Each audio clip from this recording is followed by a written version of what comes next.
morning, everyone. As a reminder, we record our sessions. We post them on our YouTube page. Today, we are back to On the Way to the Light. This is the book psychographed by Emmanuel through psychographed by Francisco Xavier through the Spirit from the Spirit Emmanuel.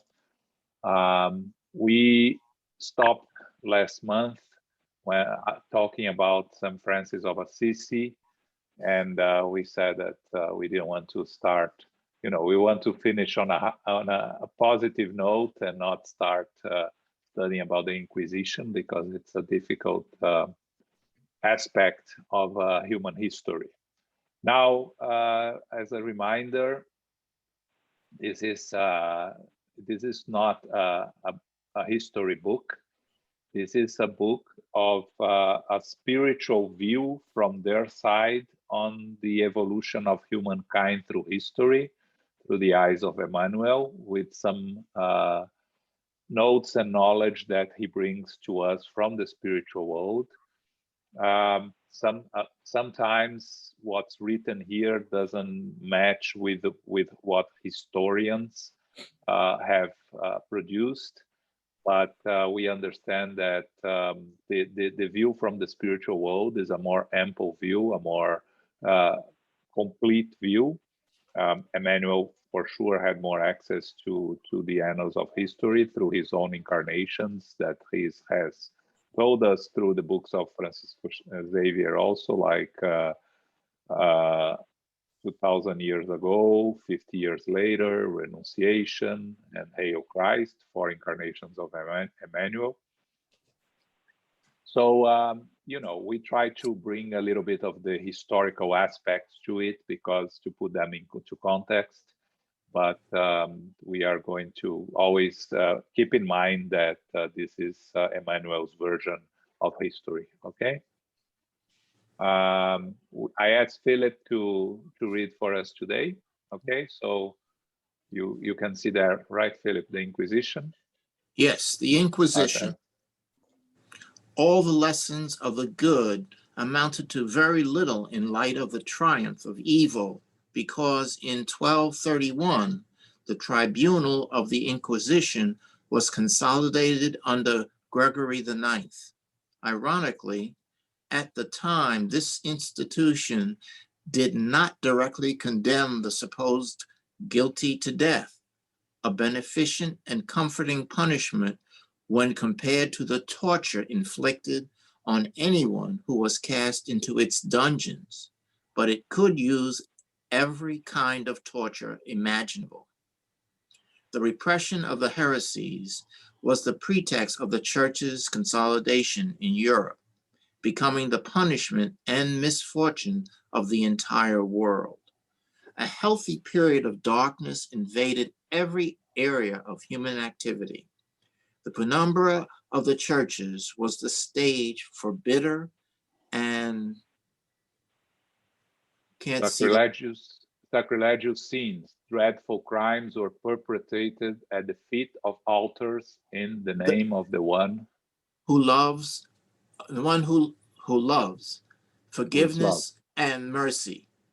The sinister institution of the church would envelop the evolutionary pathway of humankind with a pall of thick darkness. Okay, so the Inquisition is considered one of the darkest periods. One of the darkest periods of humanity, and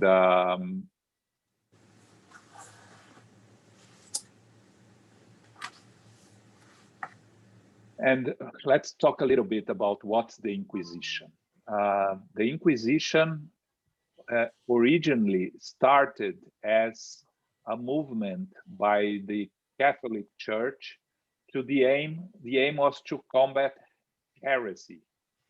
So, but originally was not really aimed at those that didn't profess the Catholic religion. it was aimed at those within the church that were deviating from the path of of uh, of the teachings of the church. So it was created, actually started in 12th century France, especially to combat the Cathars and the Valdensians that we studied last month. The Valdensians were the ones that precursors of Protestantism, and the Cathars was a sect in France that believed in the existence of two gods, a god of good and a god of evil. So we have this as the start of the Inquisition. And the Inquisition in the beginning was really they would find those persecute those trying to convert them back to the main teachings of the Catholic Church, but only extreme cases they would torture or kill those that refuse to follow, to come back to the original. Now, as of course, when you open a box of like that, especially in more old times, this becomes an opportunity for all types of political advantage. So it started to spread, especially to Italy, and they, one of those that were persecuted that are very close to us here were the so-called Hussites, the followers of Jan Hus, that started also was one of the precursors of Protestantism. Why it's close to us? Because we know that Jan Hus was one of the previous incarnations of Kardec. Kardec was Jan Hus. There's a very interesting movie done in the 50s about his history. It's difficult to watch, but it's an old movie. But Jan Hus was really, his idea was, of course, to move away from Latin in the Bible and to bring the teachings of the Bible in the language of the people. So he translated into what is now today the Czech Republic, the Bible, and he started disseminating he was a theologian and a philosopher. He's a very important figure in the precursors of the dissident movements of the church. And he was persecuted. He was attracted to Germany, where he was promised that he would be at a table to negotiate the acceptance of the church to his movement or to some flexibility. And when he went there, he was arrested and burned at stake. So that was our Kardec as Jan Hus. So that's the Inquisition, what they did. They took a lot of political advantage, and but then the Inquisition became more serious in terms of the destruction it did to non-believers. So when it expanded to our European countries, especially when it went to Spain and Portugal, the Inquisition became very harsh in Spain, because we have to understand in terms of history that Spain and Portugal were dominated for a very long time by the Muslims. And when it was conquered back by the Catholics, of course, there were a lot of Muslims and a lot of Jewish in that region, where the Muslims, because they have invaded and stay there, and the Jewish, because they were running away from persecutions in the rest of Europe. And the persecution to the Jewish and the Muslims in that region was really very harsh, very strong. It expanded into the conquered continents in America. So you have the Peruvian Inquisition, the Mexican Inquisition, and you have all those that were forced to convert into Christianity. And what they would do was really to adopt a new name.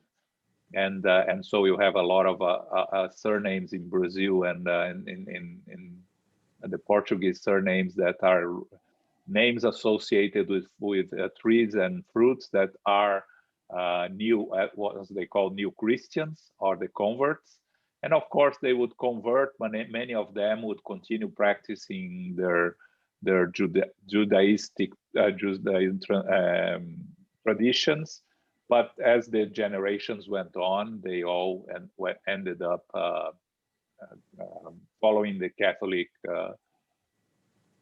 teachings. So it was really, and the Inquisition really lasted until the 19th century. Actually, was officially abolished by by Rome in 1908. So as an institution, it survived until the 20th century, beginning of the 20th century. But the persecutions really diminished a lot by the 18th and 19th century, especially in Portugal and Spain. In Italy also, it disappeared a little bit earlier. The term Inquisition actually comes from the medieval Latin Inquisitio, which refers to any court process that was based on Roman law. So it became a difficult name to deal with, but it was basically created to work against the so-called heretics or any offenders against the canon law. Okay, and again, the Inquisition was used for political gains. Accusations were made against enemies or because the interests are to acquire land or treasuries. Neighbors were accused and family members were accused. Just an accusation was enough for a persecution to start, and they were judged and some of them condemned. Again, in the beginning, the condemnation was would be used. We would say light in terms of what happened later. They would just have to carry some signs.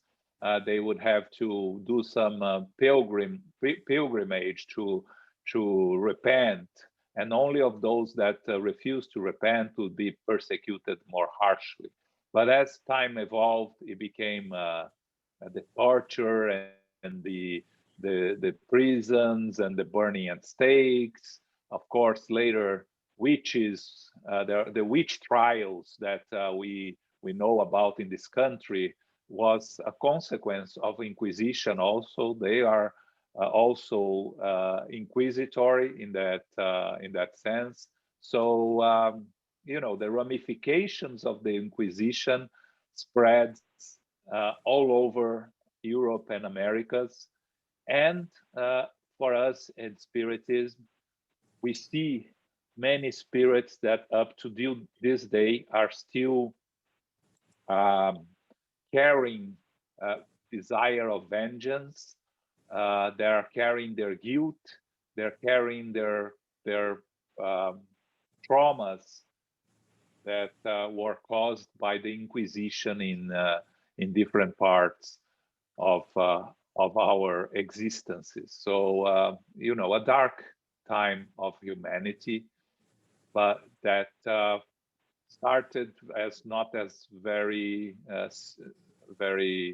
serious, but in terms of trying to control the spread of different beliefs within the church, and it became a monster that caused a lot of harm and a lot of dark consequences to humanity. Okay. Questions here, comments? It's a lot of history that we're going to talk about, but I think it's important for us to understand what Emmanuel was telling us here. It started. They had tribunals, but of course you can imagine that the tribunals are biased in a lot of cases. It was Gregory IX was one of the popes that consolidated it, and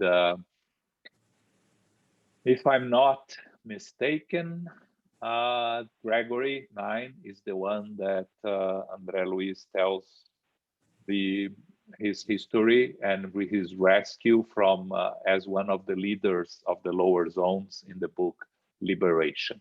Okay, if you haven't read the book, it's Gregory who is rescued, and I believe it's Gregory IX. I'm not absolutely sure. Okay. Comments, questions here?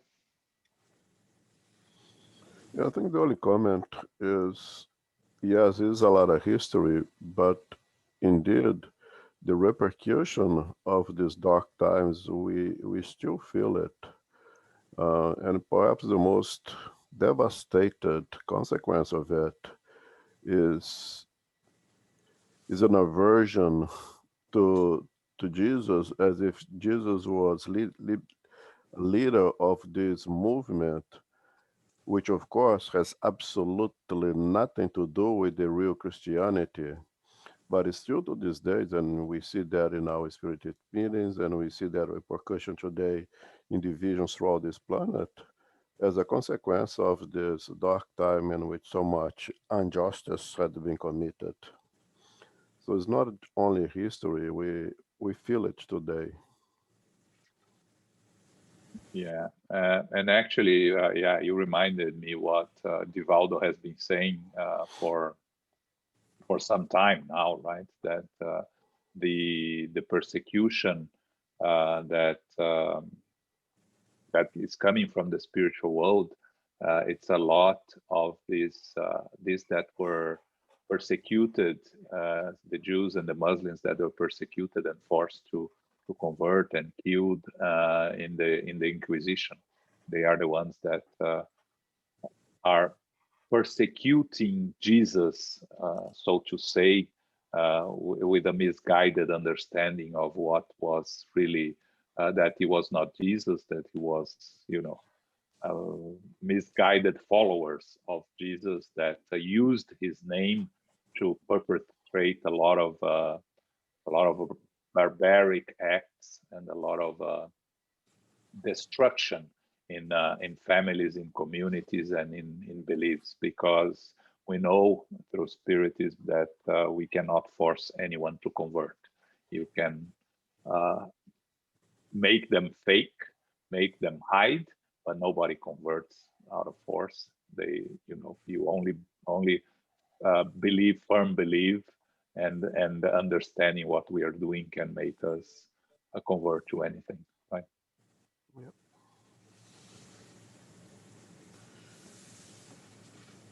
Okay. This is, and here we have a little bit more about it in the last part of this chapter, but and we cannot not blame the popes for it, because they were the main responsible for the Inquisition. So Philip, you read for us this.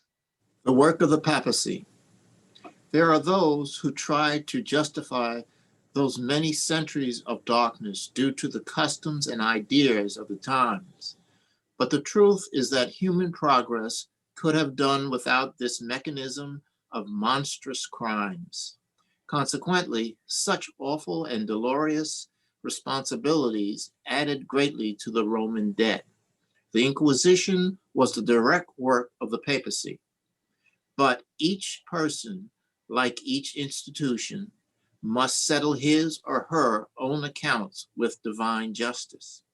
That is why we could never justify that frightful tribunal whose criminal and wicked activity obstructed humankind's evolution for more than 6 long centuries. Yes. So here it's where Emmanuel reminds us that the papacy, the popes have their blame, but the blame really is on each person or each institution that carried their own acts of cruelty and persecution. But cause and consequence, each person, and again each institution, because there is such thing as a collective karma, must settle his or her accounts with divine justice. So there are karmas that belong to communities, and you have consequences for communities on these collective karmas. And whenever we have something happen to a specific community, some large catastrophes, there are a possibility of a collective karma on those catastrophes. When we talk about the tsunami that killed 300,000 people, 12, 13 years ago, many of those that lost their lives in the tsunami, for sure, were part of a collective karma. We don't know exactly what it was.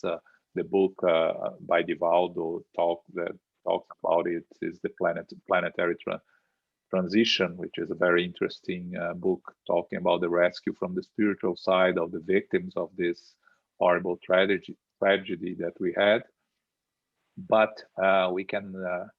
we understand the concept of collective karma in these events, and so of course the church has its karma that carried for these centuries of persecution of crimes. Not saying that other religions do not have their collective karmas, because all religions of the past have used force and have used torture and have used ways of convincing others. And we are going to go into the Crusades next, so we'll see other aspects of religious persecutions. But what Emmanuel is telling us, that these are never justified, and we could have progressed much more without the Inquisition. That of course these dark times of humanity, the progress was clearly delayed because of movements such as the Inquisition or the Crusades. Okay. Any additional comments here, questions?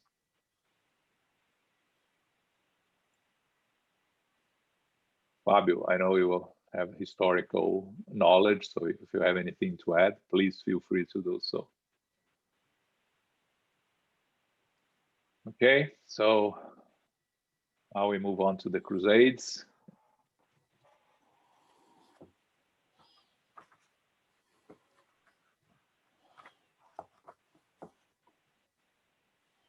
Go ahead, Philip.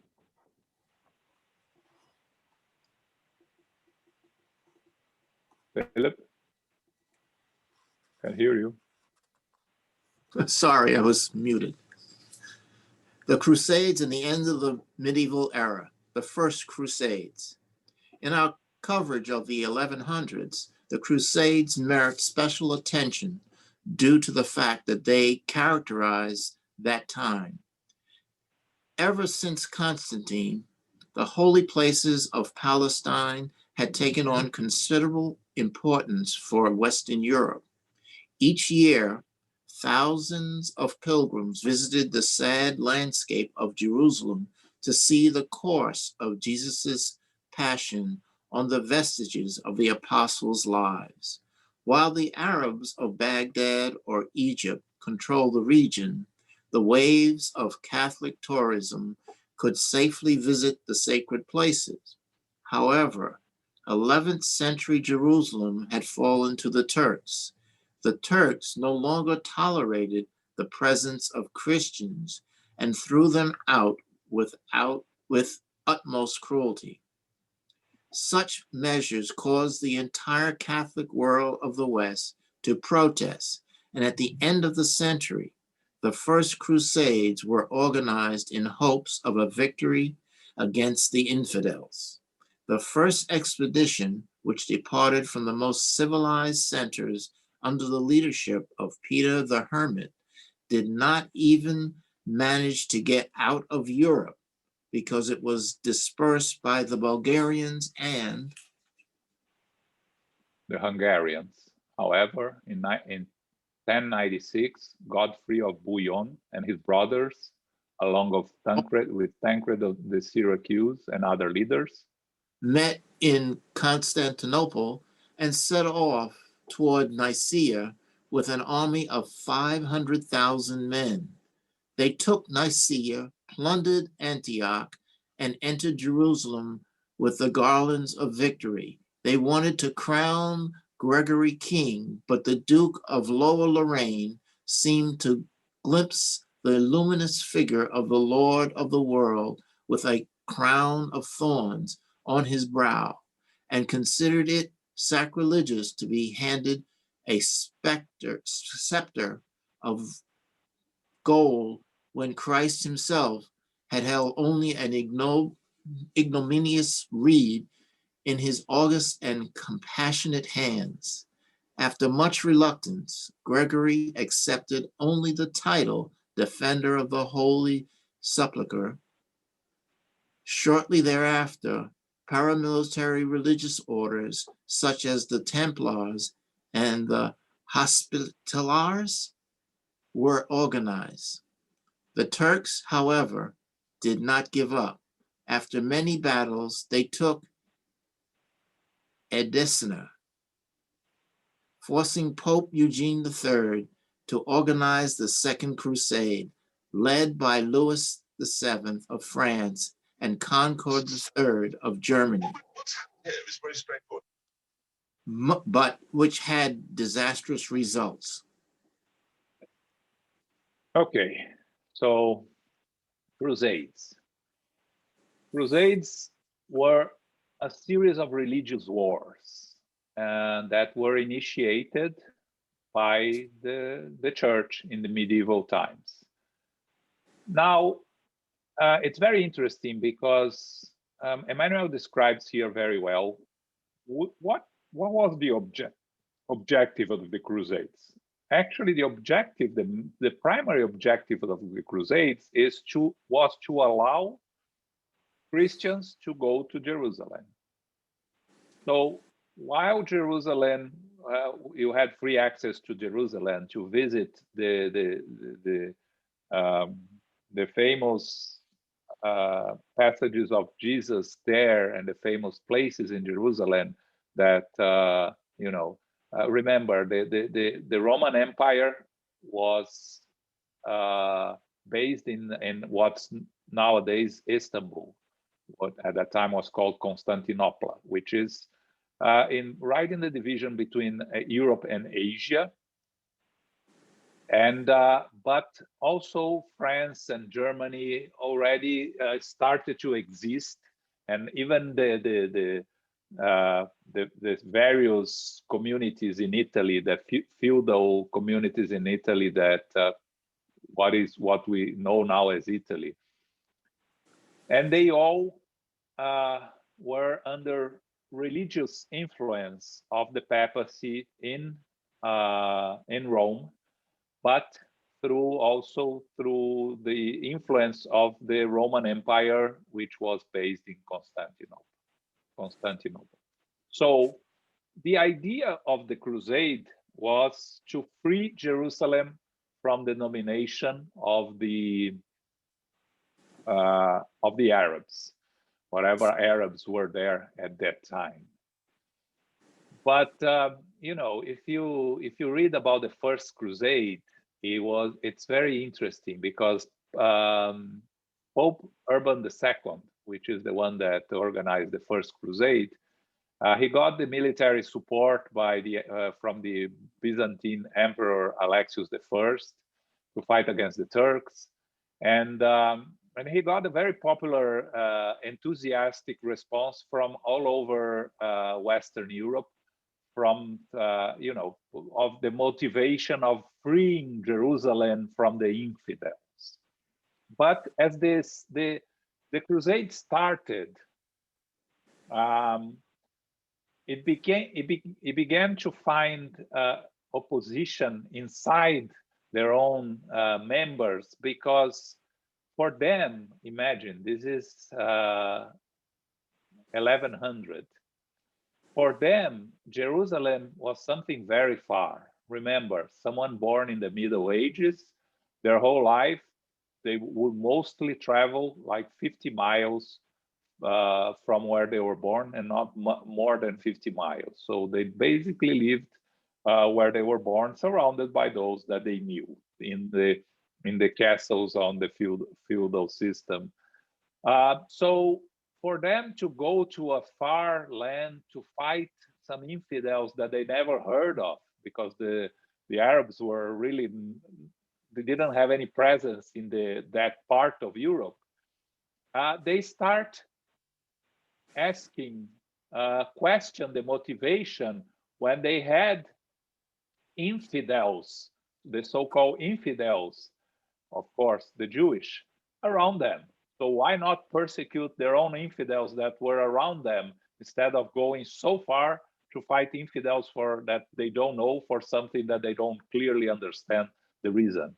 So that was the main reason of the First Crusade, to start losing strength and never really reached Jerusalem.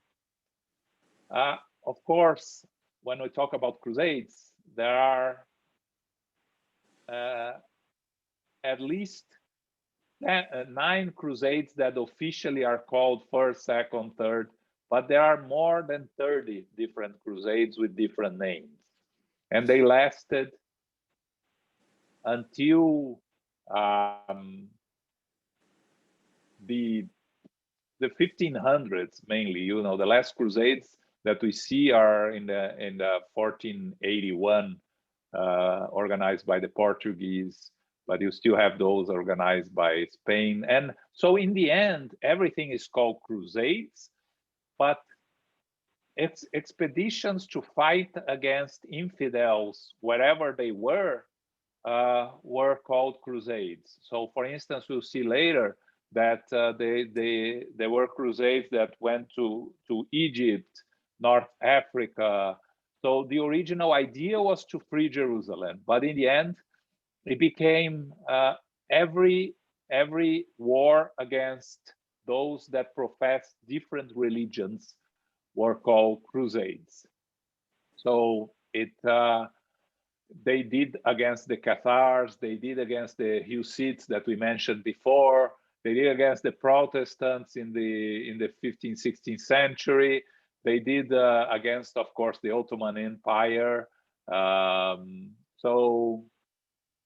Actually, you had until the 15th and 16th century, you still have wars that you may call crusades, or but you know, they have different wars, that each war has its own name, but you call crusades. Now, he talks here about this Godfrey of Bouillon, who was a French nobleman and one of the leaders of the First Crusade.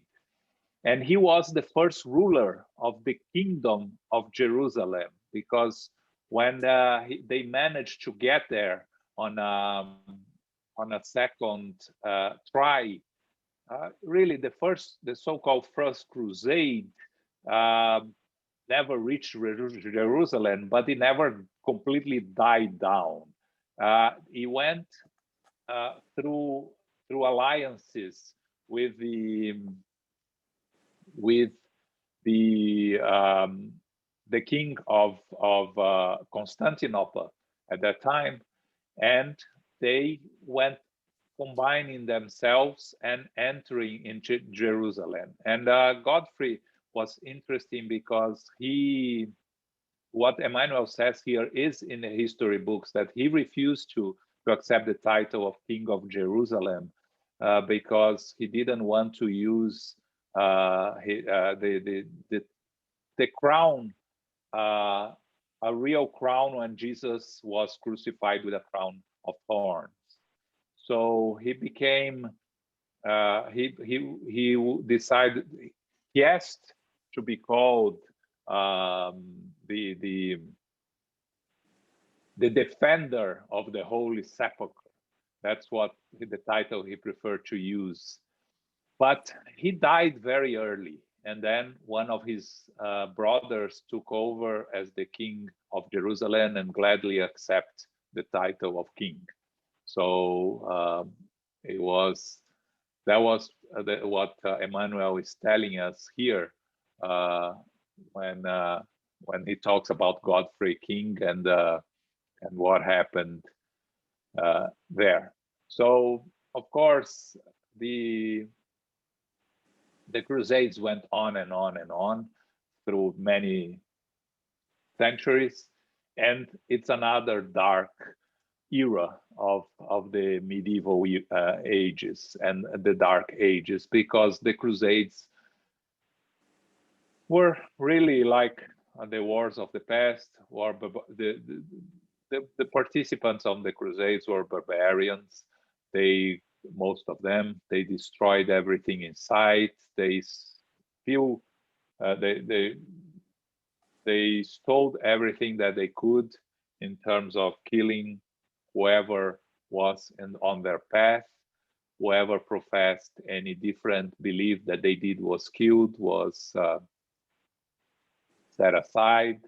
Lands were conquered, and you know, a lot of what we see today still in terms of references to the Dark Ages come from the terrible persecutions of the different crusades that happened throughout the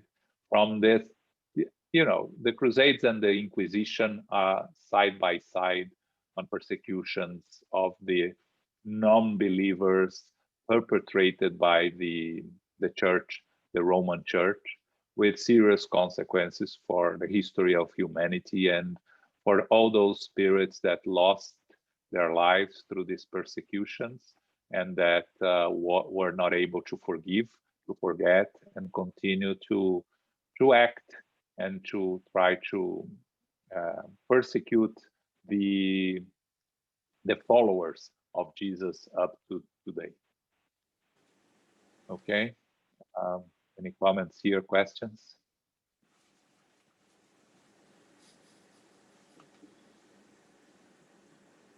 Okay. The end. Yeah, it's end of the let's go, Crusades. Toward the end of the 12th century, Jerusalem fell to the power of Saladin. The Christian kings of the West prepared for the Third Crusade, highlighting the victories of St. John d'Acre. The wars in the East continued for years on end, with periodic and devastating destruction.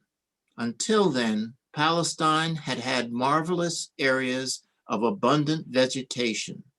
Galilee was a vast garden filled with fragrance and flowers, but the impact of the enemy army's battles of extermination and ambition were such that nature itself seemed to curse forever the places that deserved human love and care.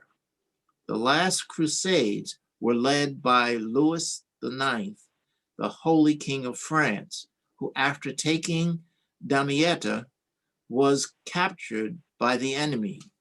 An enormous ransom was paid, and he discarnated the victim of a plague in Tunis in 1270.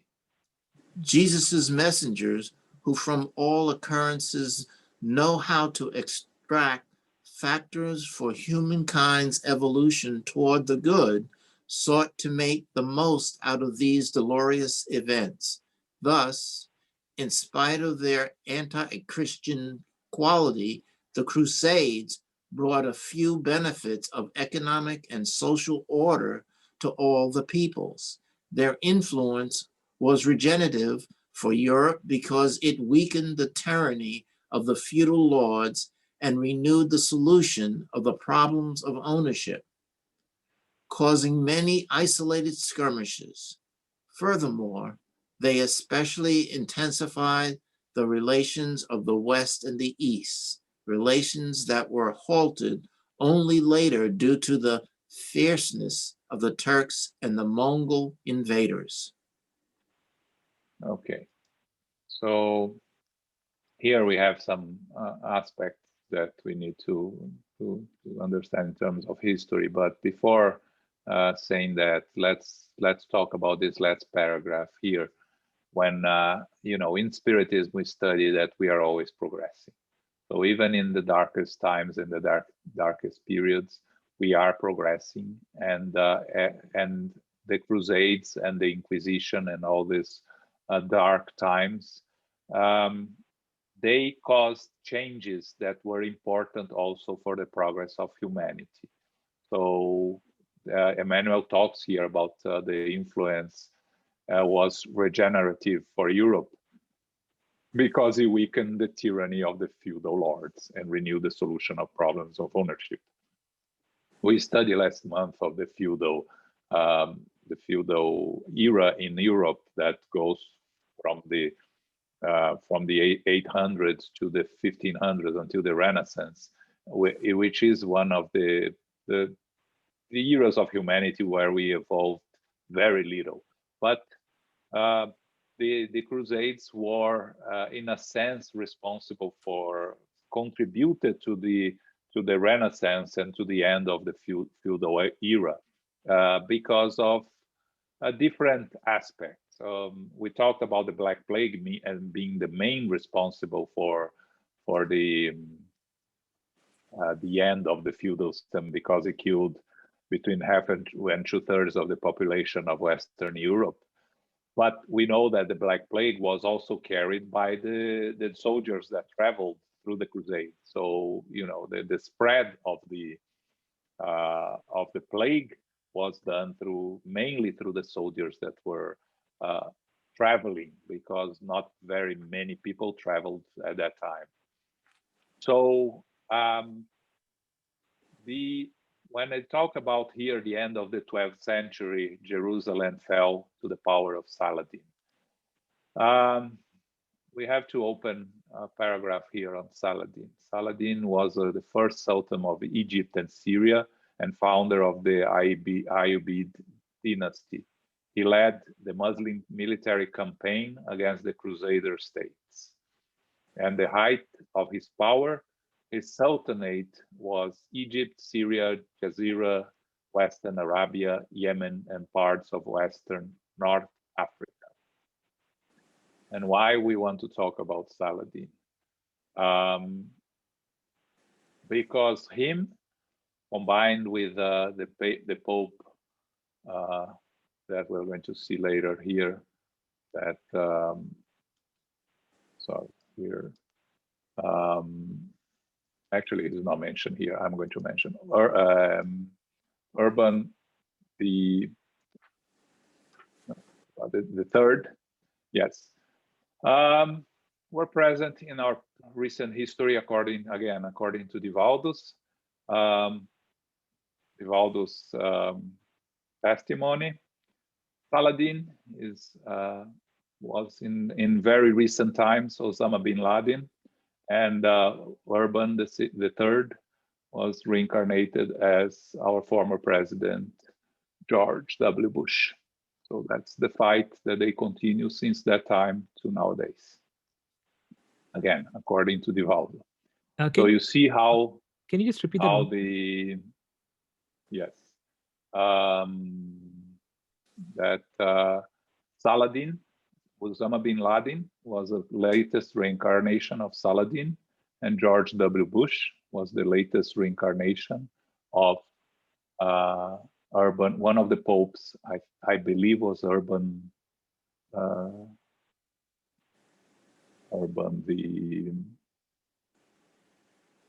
the third, I believe. I'm not sure. The one that died of sadness because of failure of one of the Crusades. Okay, again, according to what Divaldo had told us. So, you take it as you like this report.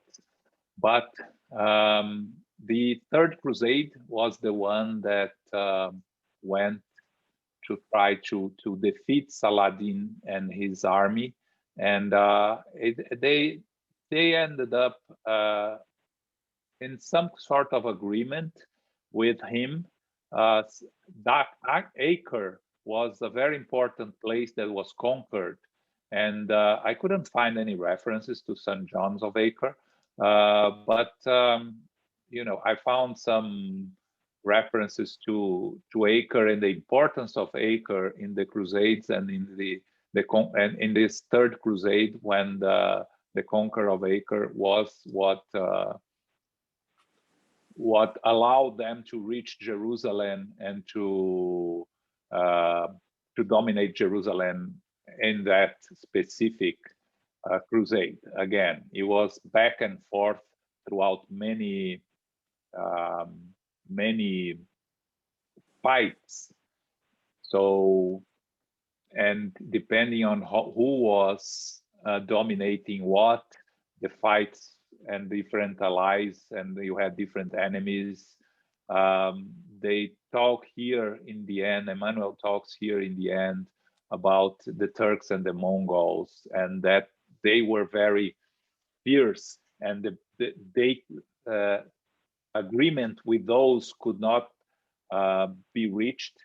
So the biggest fights were against the Turks and the Mongols. That the Mongols came up from Asia and dominated a big part of Asia at that time. So the Crusades were some dark times, but he talks here about Louis IX, and it's important to remember, again, for us in Spiritism, King Louis IX. That was that is one of the few kings. I think the only king in France that was canonized is Saint Louis. That is a very important part of Spiritism, because he's the spiritual guide of Kardec in dictating the whole codification. And we study a lot of what King Louis or San Louis teaches us in Spiritism. He was a very good king, a very kind and progressive king at his time. He was fair. He had moral integrity. He was often asked to arbitrate disputes between other kingdoms because of his fairness. He developed and reformed the royal justice in France, and he banned trials that were forced, and he humanized the trials. He tried to end private wars, which were wars that between the feudal lords. So he was the one that created bailiffs and provosts, for those that understand laws. But he, of course, living at that time, we have to think about he was king between 1214 and 1270. He was the only king of France to be canonized. Of course, Crusades were a part of his life, and he believed in Crusades as a way to convert the infidels, which was something very common. So he was part of the Crusade, and he ended up dying as a consequence of one of the Crusades. And but for us, again, when we talk about St. Louis, he was regarded as the ideal Christian ruler. He was considered to be what we call today a monk. He was very serious and very loyal to his beliefs, contrary to most people at that time that expressed their beliefs externally, but would, and I cannot say that today we still don't see it, right? But nowadays people are more freely to express their beliefs or not. But at that time, people had to express their external beliefs, and they did everything behind it. And St. Louis was one that expressed his beliefs and followed intimately his beliefs. So he was a real more evolved spirit for his time. Of course, he had punishment. He used punishment that nowadays are considered barbarian, but at the time he was considered a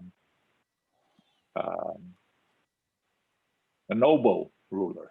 Okay.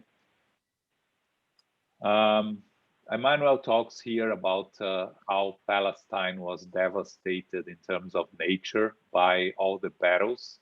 And again, we have to just report what he's saying here.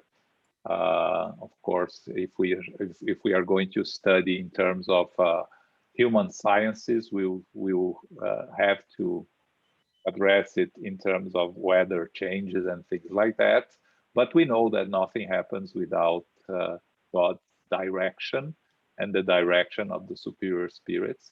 So combining those, we can understand why Emmanuel says that the Galilee was a vast garden, and the impact of the battles were such that nature was also destroyed in this by what happened at that time there.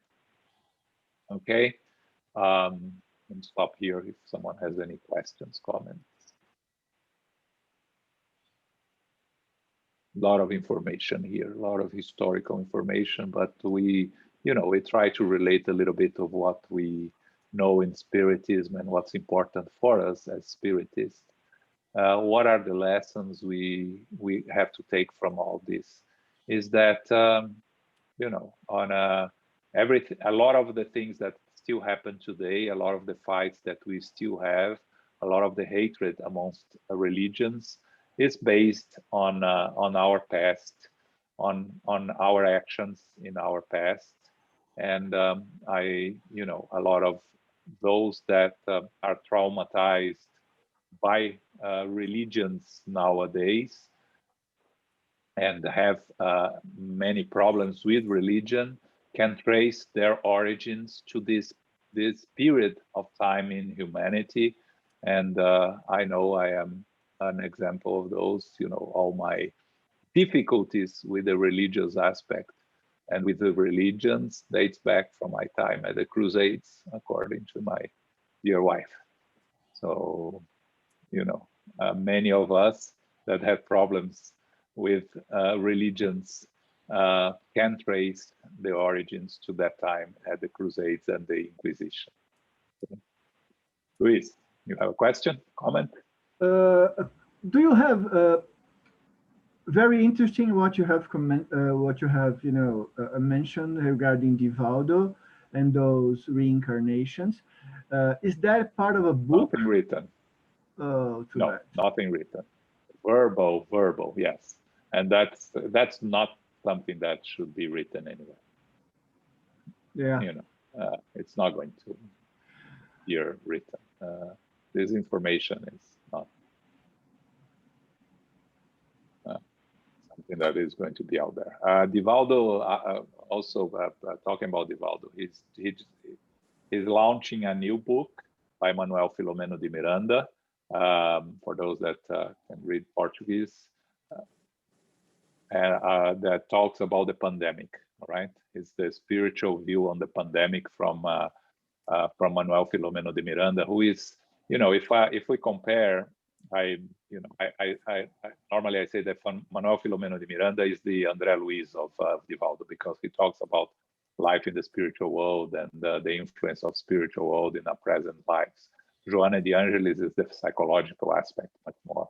Her books cover much more of the psychological aspects that we deal in our daily lives, and Manuel Filomeno de Miranda deals with the André Luiz side of Francisco Xavier, which is life in the spiritual world and their influences in our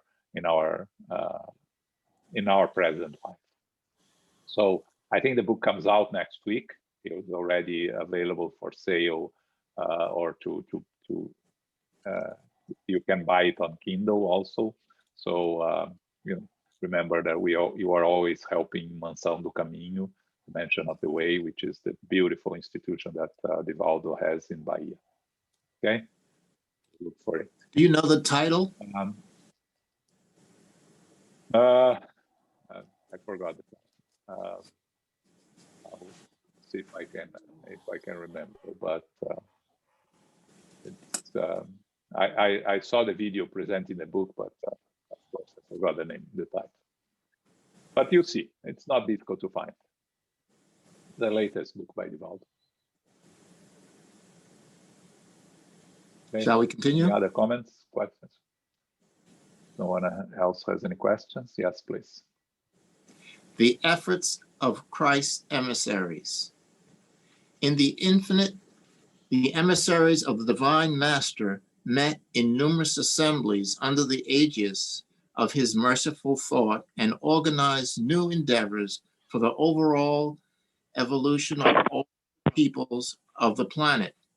They lamented the ineffectiveness of so many missionaries of the good and love who, upon leaving the spirit world filled with the best and holiest intentions, experienced the betrayal of their own strength on the orb under the influence of the gross imperfection of their environment. Many of them yielded to the lure of ephemeral wealth, immersing themselves in the ocean of vanities of domination, thus remaining at a standstill on the evolutionary pathway. Others, such as Louis IX of France, exceeded their power and authority and committed acts that could almost be considered savage, thus fulfilling their sacred spiritual duties with little benefit and much overall harm. Nevertheless, compelled by the laws of love that govern the universe, these compassionate spirits never neglected their diligent concourse from the higher realms on behalf of human progress, and always sought to perfect souls and guide Christ's missionaries along thorn-covered pathways. So here,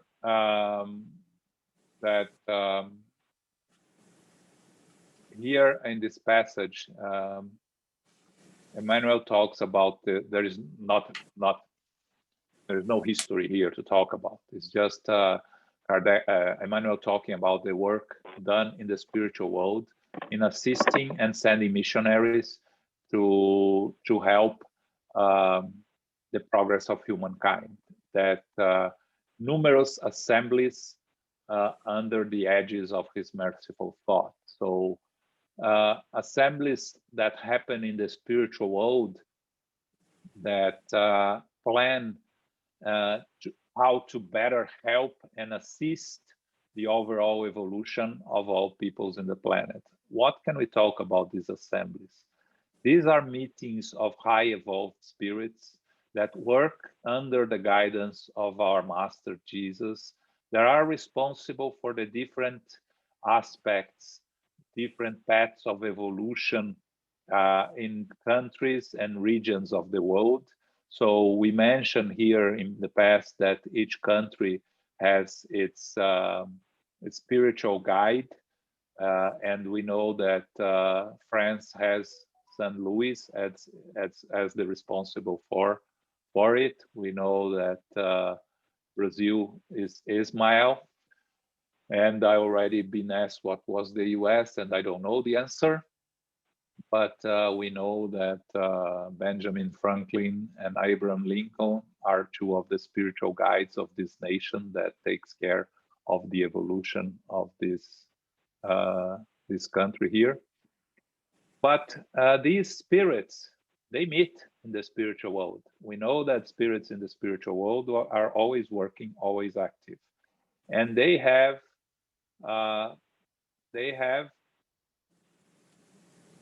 in their hearts the evolution of humankind, of all spirits living here on earth, incarnated and discarnated, all 30 to 35 billion of us. They have their interest at heart, and they want us to progress and to overcome the challenges. So when we talk about these assemblies, we know that there was a big assembly directed by Jesus himself in the end of the 18th century, beginning of the 19th century, that we read in the books of Humberto de Campos, that had Napoleon, that had Kardec, and others in terms of planning for the coming of Spiritism. So, of course, at all times, these missionaries are sent here to incarnate, but we have to remember that missionaries will come and sometimes will fail to achieve their objective or deviate from their path. We just have to study Napoleon and his history, his conquests. Napoleon is sorry, people going with the phone, and we have a lot of echo. Napoleon was one missionary that was supposed to come and unify Europe in the spiritual sense, preparing for the advent of Spiritism. And what happened is that he came, and once again, like in his previous incarnation as Julius Caesar, he came and decided that he had to conquer by force and not to conquer by intellect. So that was his failure as a missionary in terms of unifying Europe. Like the Roman Empire was unified, Julius Caesar was one of the greatest emperors of, actually he was not an emperor, but he was the last before Rome had an empire, became an empire.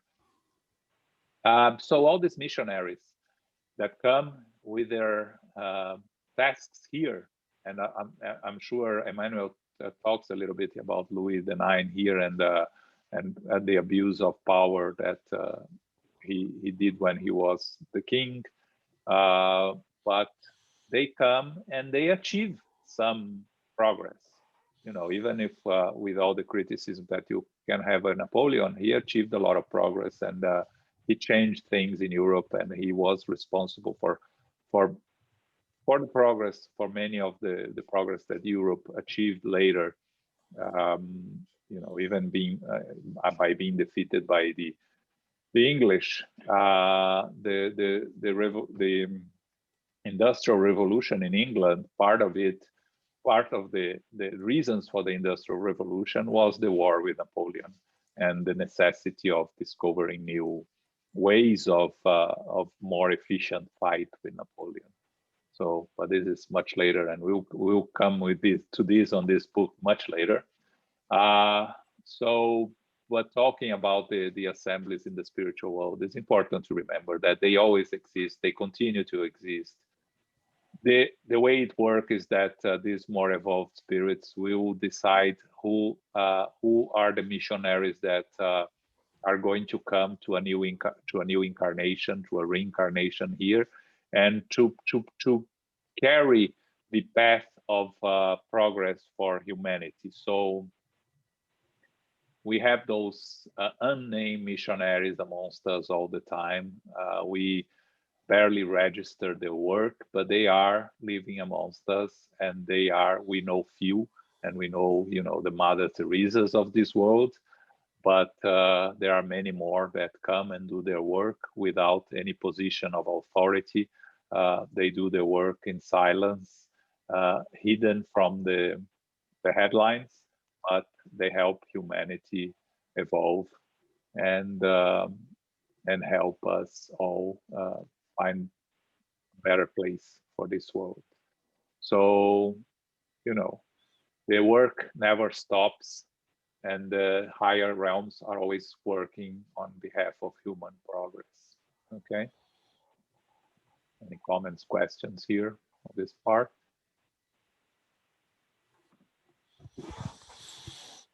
Yeah, I think going back to what I asked in the beginning, the most important here is not to learn history, but it's to understand the present. And I think that is the objective of Emmanuel with this book.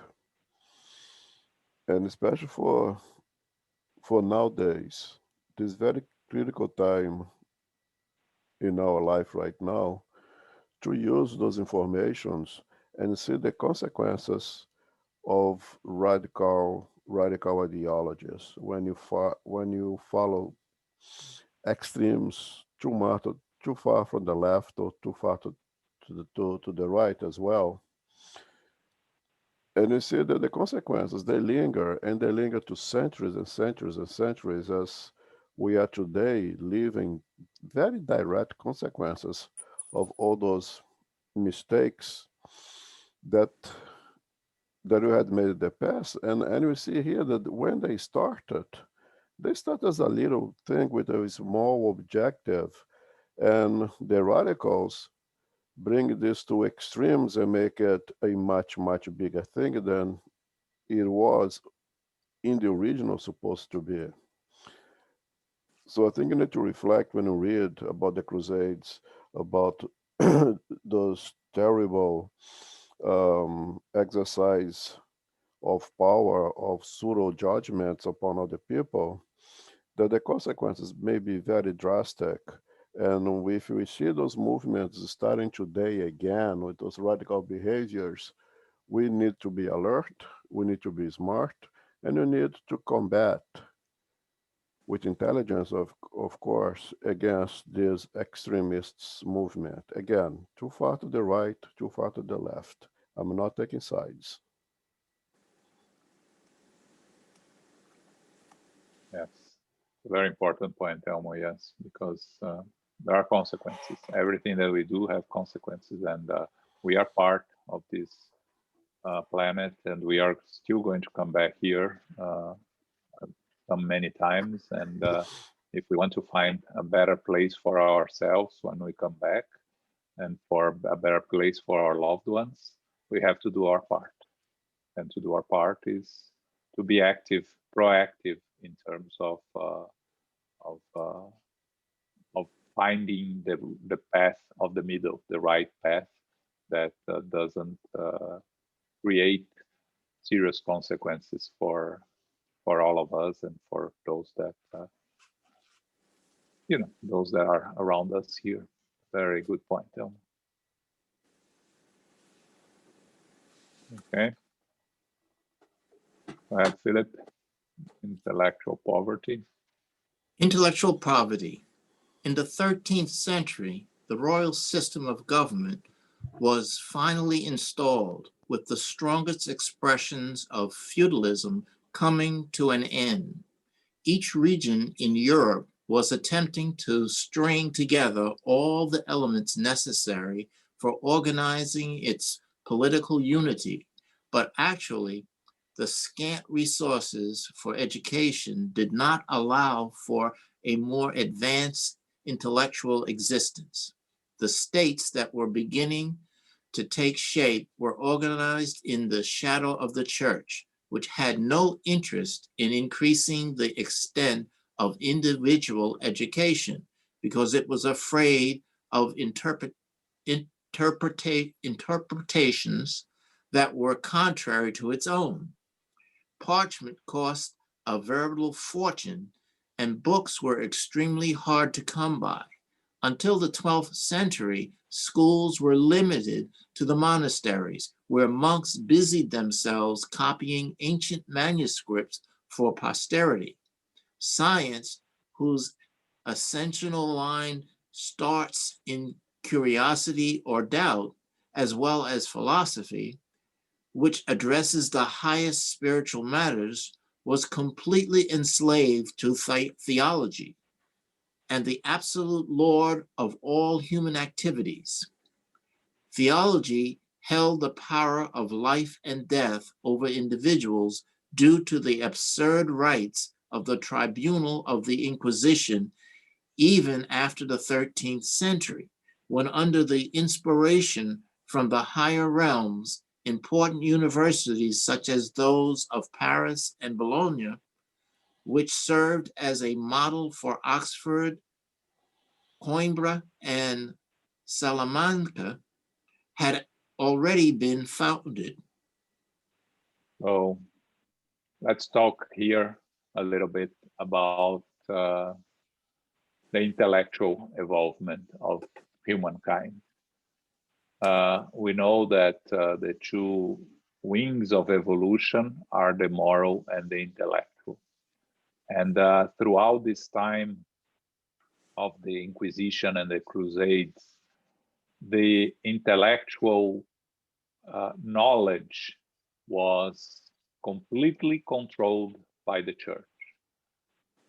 And the reasons Emmanuel gives us here, that the church had no interest in increasing the individual education, because they knew that it allowed for interpretations that were contrary to its own.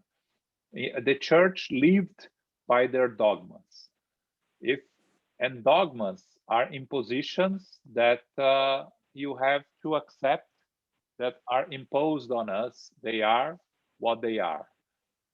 So when you start questioning it, when you start doubting, and that's, as Emmanuel says here, that's how science starts, with curiosity and doubt, you start questioning the truths, that the dogmas that the church is trying to impose. Philosophy, which didn't exist as a formal subject at that time, addresses who we are, what are we doing here, where are we going, why, and that's not something that the church likes people to question. They want submission. They want those that are believers and followers to follow their rules, and they didn't want humankind to have much of knowledge. And I said this before, and I'm going to say it again, because I think it's very important for us to understand the amount of knowledge held at Middle Ages. A person would know less in one lifetime than a person today would know reading one edition of the New York Times. I said that many times, but it's important for us to put in context the amount of knowledge that people had in the Middle Ages. And with that came all the myths and the the beliefs in extra-natural and things that because you do not understand what's happening around us, you start creating fables, you start creating ideas, and you start creating fantasies. And the church wanted to fight against that, but you can only fight with knowledge. And the church was not willing to allow knowledge to spread. So knowledge was limited to monasteries, where the monks were studying it and copying manuscripts, because remember, at that time, as Emmanuel says here, to produce a book, it was a fortune. And books were extremely hard to come by. Actually, uh, um, people that had books would leave in their wills the books to their heirs, because it was something very valuable, books at that time. And again, the vast majority of people didn't know how to write and read at that time. So they would go to the church and listen to the sermons on Sundays, and the sermon was all the knowledge that they received during the week. The rest of the week was spent working for the lower classes, right? Trying to survive, and work all day, go home, and gets dark, you go to sleep because you don't have light. Wake up, repeat. Sundays, go to church, listen to the sermons, and whatever the priest in the sermon said was the truth that they knew. So In a language that you did not understand. In a language they did not understand. That's true. Also in Latin, right? Yeah, that's true. But most of the people were comfortable with that. But of course, you always have those that are not. And for those that were not, they were the ones that were being persecuted. They were the ones that found obstacles to their learning. But at the same time, you see the progress with the creation of the very early universities. Oxford, which was one of the first universities created. It was created in the medieval era. I think it was in 1100 or something like that. It's the oldest university in the English-speaking world, and it was, it's at the same time you have the University of Coimbra in Portugal, which is one of the most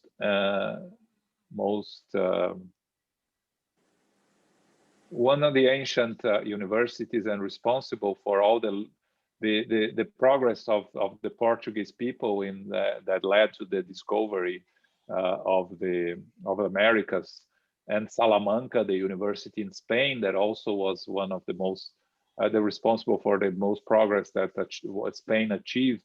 Remember, at the beginning of the Renaissance, Portugal and Spain were two of the most advanced countries and responsible for all the navigation around the world that was the new lands were found. So intellectually, we were evolving. We were progressing very slowly in a very few places, but there was progress, and there was scientific, philosophical, and even theological or religious evolution at that time, because the spiritual world never ceases working, and missionaries and more evolved spirits are coming and bringing knowledge and bringing more understanding of us as eternal spirit. Okay, so it's important for us to understand the beginnings of the learning as we have today through universities. It came at that time in the 12th, 13th century, with the countries in Europe starting to appear and organize themselves as countries that we will study a little bit. So, we're going to stop here. We're not going to go into the Renaissance, because the Renaissance is a very beautiful period of humanity, and it deserves more of our time. So we are going to leave it for next month.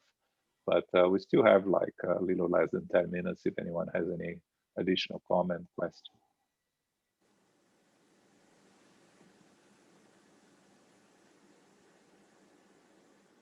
Yes, no, nothing. Carol. Yes, Carol. Yeah, I wasn't quite sure. Let's see. According to St. Louis or St. Louis, in the spirit world, was he considered an evolved spirit or an advanced spirit, or was he just, No, figuring out his incarnation and what didn't go so well? I didn't quite understand that part. he's Thank you. yes, he's an evolved spirit. And again, evolved spirit for our level here on earth.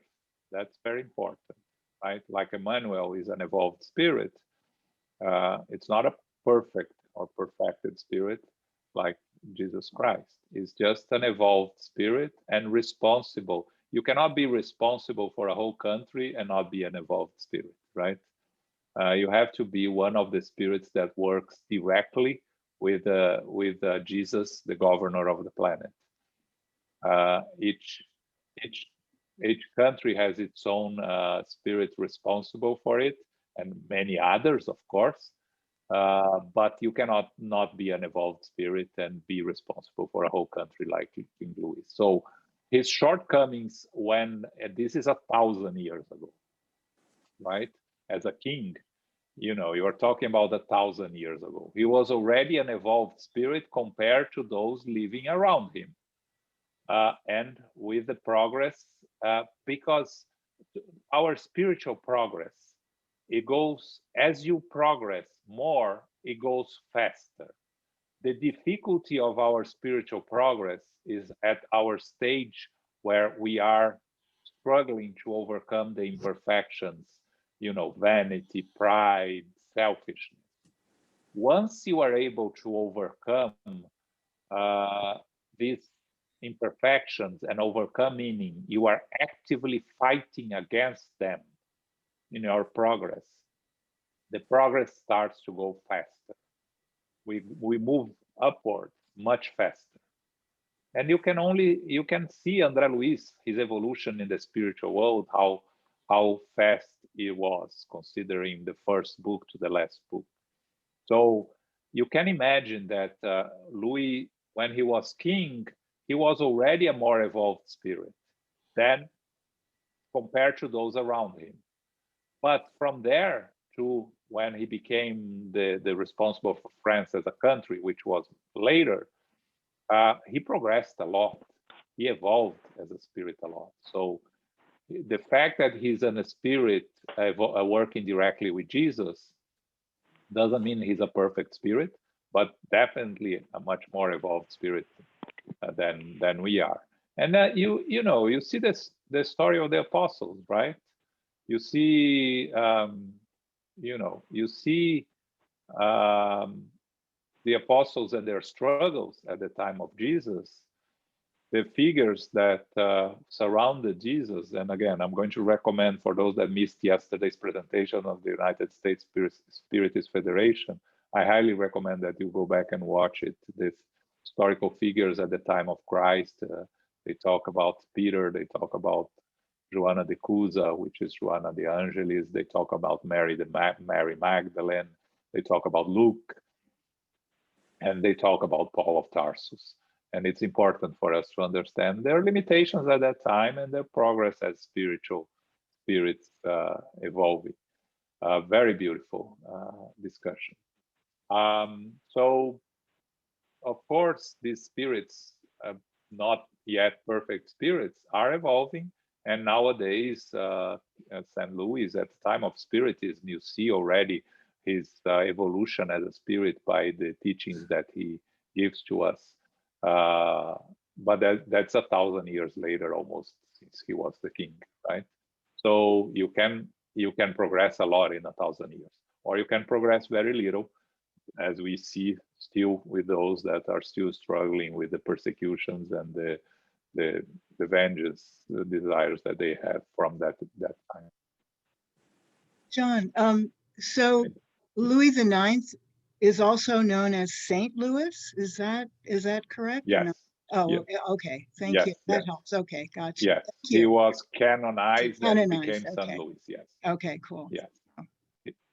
He was actually canonized very right after he died, not very long, like less than 30 years after he died, he was already canonized because he was a great king. Again, putting in context of the time that he lived, he was a great, great king, much more evolved than the others around him. Okay. Okay. Great. Thanks, John. Thanks. All right. If we don't have any more comments, we're going to stop here. Just a reminder, this is year end. Happy holidays to all. Our schedule for this year end, we are not going to have our meetings on both Thursdays because it's Christmas Eve and New Year's Eve, but we will have our other meetings on Tuesdays, on Mondays, Tuesdays, and Sundays. So only the 2 Thursdays we won't have our meetings. So next Sunday, which is the last Sunday of the month, normally we have a special lecture. Because it's the middle of the holidays, we are going to do just a Q&A session, right? So instead of doing the first Sunday of January, we're going to do next Sunday our Q&A. So bring your questions, bring your doubts, and let's talk about Spiritism next Sunday, okay? Also, the regular Saturday lecture by the United States Spiritist Federation will not happen this Saturday. We'll come back on January the 2nd, okay? So that's our year-end plans. I hope to see you guys tomorrow or Tuesday or Sunday, and have a nice festivities, stay safe, and I'm going to ask Carol to do our final prayer. Thank you, John. Infinite Creator, all goodness and grace, we are grateful to be together today for our studies on the way to the light. Our studies involving the subjects of the Inquisition, the Crusades, and the apparent increase of education after the fact. We are grateful to be together. We are grateful for the connectivity through Zoom, which helps us to reconnect with each other and continue our studies together. We are grateful to our spiritual benefactors, the good spirits, the mentors of SGNY, and those who are helping us, our guides and our guardian angels and protector spirits. We are never alone, and we are grateful for their gift to us, abiding with us during these times, helping us to go forward in a positive way, keeping our mindsets very strong, our energies strong, our will strong as well. We ask to continue throughout the week with our prayers, with our studies, and with our mindfulness, doing the best that we can each day, uplifting not only ourselves, but uplifting those who are near and dear to us. And we close this portion and we close this meeting today asking for safety and protection and guidance as we go forth to family, friends, and loved ones and coworkers. May we receive an open heart and an open mind, the love and light of Christ within, helping us during this season of light to bring forth inner peace, goodwill to all, charity, beneficence, and an inner guiding light to do good in each and every hour of our life. We go forth now and receive and ask for the love and light of Christ to be with us, not only through the holiday season, but to go forth in the new year, where the new paradigm unfolds for each of us. We ask for guidance now. We ask to be beacons of light. We ask to be beacons of light of inner peace, goodwill throughout. Go forth now in peace. So be it.